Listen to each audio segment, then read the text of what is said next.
Salut mes petits caribous, j'espère que vous allez bien. Aujourd'hui on se retrouve pour une nouvelle critique du caribou. On va parler d'un film qui est absolument génial et qui s'appelle Split.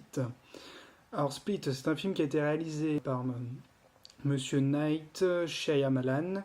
C'est déjà lui qui avait réalisé des films comme Sixième Sens avec Bruce Willis ou Incassable avec Bruce Willis. Ce film a été fait avec James McAvoy, Anya Taylor-Joy, Betty Buckley, Aleru Richardson et Jessica Sula. Split, c'est l'histoire d'un gars qui s'appelle Kevin. Il a un petit problème de rien du tout, hein, c'est-à-dire que il a 23 personnalités différentes. Ah! Elles sont absolument différenciables les unes des autres, que ce soit physiquement ou mentalement ou tout ce que vous voulez, c'est vraiment bien fait. Et donc ce gars-là va bien entendu il va consulter le docteur Fletcher, qui va essayer de canaliser toutes ces personnalités et n'en faire qu'une. Mais elle va se rendre compte au bout d'un moment qu'il y en a une qui essaye de prendre le dessus, et forcément c'est pas la meilleure. D'ailleurs pendant ce temps-là, Kevin réussit, comme on peut le voir dans la bande-annonce, à kidnapper 3 jeunes adolescents pour les enfermer dans son antre, on va dire. Ces jeunes filles vont avoir la chance inouïe de rencontrer plusieurs des personnalités de Kevin et vont tout faire pour essayer de s'échapper. Déjà, pour commencer, on va dire bravo à Monsieur McAvoy, hein, qui nous a fait un Kevin absolument formidable. Il a 23 personnalités et bon, il ne les joue pas toutes à l'écran, mais toutes les personnalités qu'il joue, elles sont absolument bien jouées. C'est-à-dire que quand il joue le gamin, comme on peut le voir dans la bande-annonce, il est tellement différent, il a une voix différente, une attitude différente, une démarche différente, il a absolument tout différent, aucun point commun à part le visage, qui lui reste le même puisqu'il joue Kevin, et tout est différent, et chaque personnage a ses caractères spécifiques. Normalement il joue une femme, il a l'habit d'une femme, la démarche d'une femme, comportement, est absolument merveilleux. Franchement, ce film, j'ai beaucoup aimé. J'ai beaucoup aimé, il y a une ambiance absolument glauque, c'est-à-dire qu'on nous le vend comme un thriller et c'est un vrai thriller. J'ai pris mon pied pendant le film, je l'avoue. Alors, déjà parce que bon, bah, le jeu des comédiens, absolument merveilleux. Le scénario, alors c'est tiré d'une histoire vraie.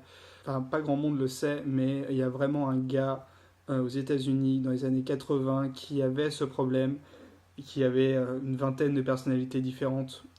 Et du jour au lendemain, il a été consulté et une autre personnalité est apparue. On s'est vite rendu compte donc qu'il avait un problème. Ce gars a été enfermé, a eu des traitements, a eu plein de choses pour qu'au final, il réussisse à canaliser et à ne faire plus qu'une personnalité. Ce gars est mort il y a pas moins de 3 ans. C'est tiré d'une histoire vraie. Donc le scénario, il est un peu tiré de cette histoire, mais il est super bien écrit, il est super bien fait. L'univers est absolument merveilleux tout le long du film. Et enfin, peut-être un petit point, c'est-à-dire qu'en parallèle, pendant le film, on a la vie enfant de Kazay. Kazay, c'est l'actrice principale, c'est l'adolescente dont on va suivre vraiment l'aventure.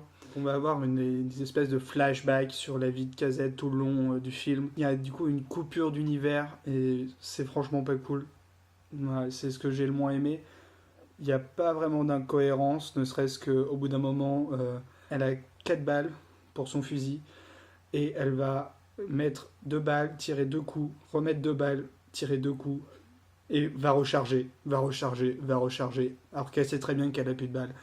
Donc après, je ne sais pas si c'est fait exprès, c'est une erreur. À mon avis, c'est fait exprès, c'est pour montrer qu'elle est paniquée et qu'elle voudrait avoir plus de balles. Mais bon, c'était un peu bizarre. Il y a eu un autre plan que j'ai pas absolument adoré. Il y a un moment, on a un flou de 10 grosses secondes qui fait absolument mal aux yeux. Il y a un moment où j'ai fermé les yeux tellement ça m'a fait mal aux yeux. Mais bon, on va pardonner parce que le reste c'était absolument merveilleux. Et d'ailleurs, ce film a un message à la fin. Et ce message est pareil. Je le dis beaucoup, merveilleux encore. C'est une vraie leçon. Je vais pas spoiler tout de suite, hein. Voilà, je vous laisserai aller le voir. Mais voilà, on a des plans intéressants, on a tout. Moi, j'ai vraiment adoré ce film dans sa globalité. J'ai 2-3 autres petites choses à dire, mais il y a du spoil. Donc c'est à vous de décider. Soit vous cliquez quelque part par là, sûrement, pour skipper toute la partie spoil et arriver à la fin de la vidéo, ou alors vous restez. Mais voilà, je vous ai prévenu, alerte spoil. Donc à la fin du film, Shyamalan, Sixième Sens, Incassable, Bruce Willis.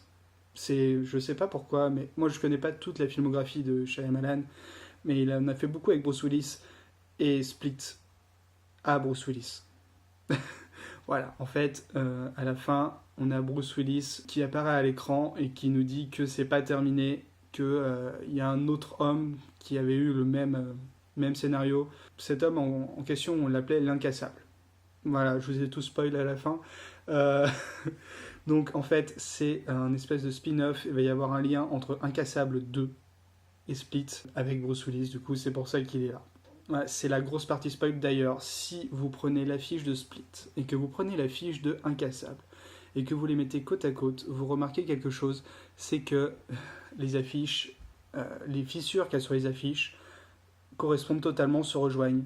Ouais, c'était un gros indice fait par le marketing, enfin, c'est absolument merveilleux. Personne s'en était rendu compte avant d'avoir vu le film. J'ai lu des articles là-dessus, j'ai halluciné. Fin de la partie spoil. Dans sa globalité, je vous conseille absolument d'aller voir Split. C'est un film que j'ai adoré, sur lequel j'ai vraiment pris mon pied. Une ambiance absolument merveilleuse, voilà. Il faut aller le voir. Donc celui-là, je l'ai vu en VF. Voilà, je ne sais pas du tout ce que ça vaut en VO, mais toujours, je suis pour la VO, donc si vous avez la possibilité d'aller le voir en VO, allez le voir en VO. Allez au cinéma, hein, n'oubliez pas, même si, je le dis à chaque fois, hein, mais c'est cher, mais c'est tellement bien. Allez au cinéma, n'hésitez pas à liker cette vidéo avec un petit pouce bleu. N'hésitez pas non plus à commenter pour me dire si vous avez aimé cette vidéo et sur quel film vous voudriez que je fasse une critique. C'est comme je l'ai dit la dernière fois, ça peut être une critique sur un film qui est actuellement au cinéma, qui va sortir au cinéma ou qui est déjà sorti. Ça peut aussi être une série. Si vous avez des séries à me conseiller, il n'y a pas de problème. N'hésitez pas non plus à partager cette vidéo et surtout abonnez-vous. Comme ça, vous ne loupez aucune de mes prochaines vidéos.